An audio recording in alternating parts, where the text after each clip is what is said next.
Greetings, students of the Force, and welcome back to the Archives. We've been expecting you. The Jedi Academy of Luke Skywalker, also known as the Jedi Praxium, was truly what one would call a Jedi done right. The new rules and regulations that Luke created for his academy on Yavin were much different than how things were in the old days on Coruscant. After the destruction of the Empire, Luke laid claim to the Emperor's vast collection of Jedi as well as Sith lore, as well as the trove of Jedi knowledge that was squirreled away for him by the Jedi Master Jocasta Nu, who had done so many decades earlier. With hindsight as his ally, Luke was able to make his order far different from that of the original Jedi of the Clone Wars, while still keeping the ideals and spirit of what the Jedi represented. For one, he was far looser on the rules. First thing, he recruited his Jedi from any age. His Jedi were allowed to come and go as they pleased, as they didn't need to give up their family or their livelihoods to join the Jedi Order. In fact, one of Luke Skywalker's students was a witch of Dathomir. One of the most controversial things that Luke did was that he not only allowed, but encouraged his students to get married and have families, as this would mean that more Force-sensitive children would be born, as well as giving his students something to truly love and protect in the galaxy. One of the biggest pitfalls of the old Jedi Order, according to Luke Skywalker, was their prohibition of attachments, as this is the primary cause of Darth Vader's fall as well as many others. Well, today, Acolytes of the Galaxy, we are going to talk about one of the most fascinating aspects of the Jedi Praxium, the fact that Luke Skywalker actually allowed some of his students to study the dark side. It's time to yet again open up another holocron and discover the truth of this dangerous gamble. We'd like to make a few things clear about this though.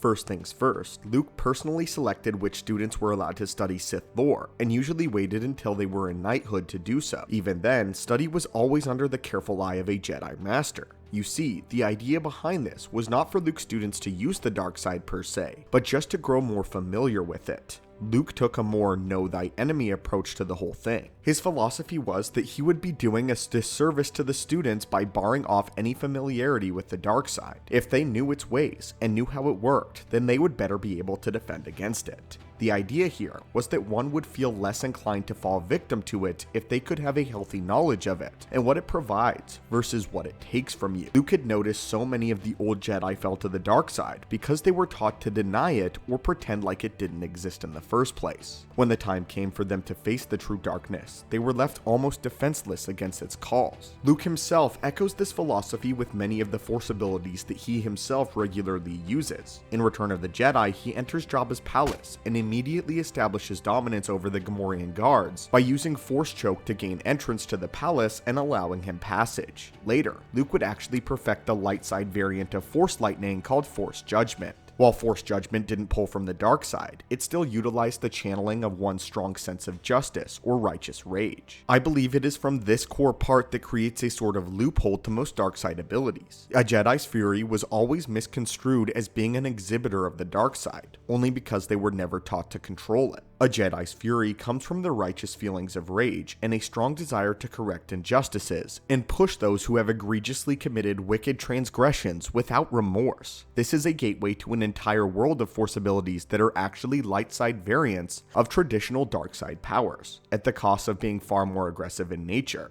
Many Jedi are often frightened by this prospect and are quite unsure of going down this path in the first place, having believed their whole lives that any acts in the Force fueled by rage or aggression are purely dark side in nature. A Jedi's fury actually coincides very closely with Kyle Katarn's philosophy, where he didn't believe that any Force ability was inherently light or dark in nature, but that it depended entirely on one's intentions when using them. For this reason, Katarn grew to be an exceptionally powerful Jedi, rivaling the powers of even Luke for a time, as he managed to fully control dark side abilities without falling victim to the temptation of them. These claims are actually backed up somewhat by Luke himself, who has on many occasions flipped dark side abilities on their heads by introducing the act of love. In fact, Luke had actually used an inverted form of Dun Mach, one of the Sith's favorite abilities, on Vader himself, and an ability that Darth Vader used to great effect when dueling him on the second Death Star. Rather than using words of belittling or provoking to gain an edge in an opponent's mind like the Sith would have, Luke spoke words of love and compassion into the heart of his father, stoking the conflict that was within the Dark Lord.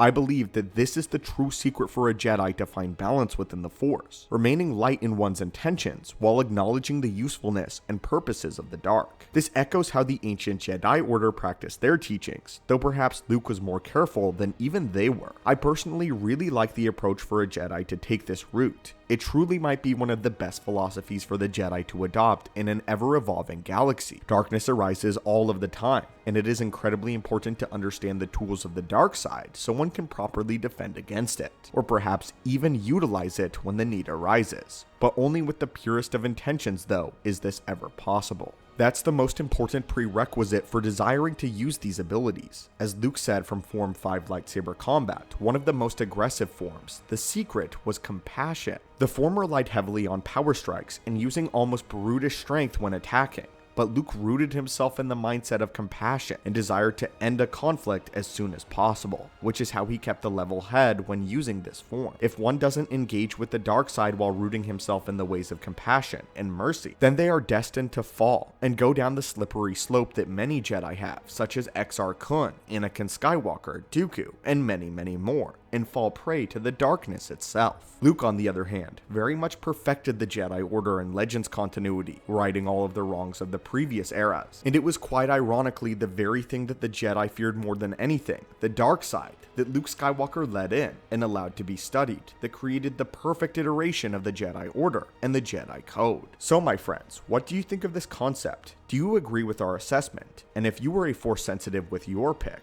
would you rather remain in the staunch ways of the old Jedi, go with the fiery heat of the Sith, or choose the way of an intention of Luke Skywalker's Jedi Praxium? Let us know in the comments down below. And as always, my friends, may the Force be with you, and we hope to see you in the next video.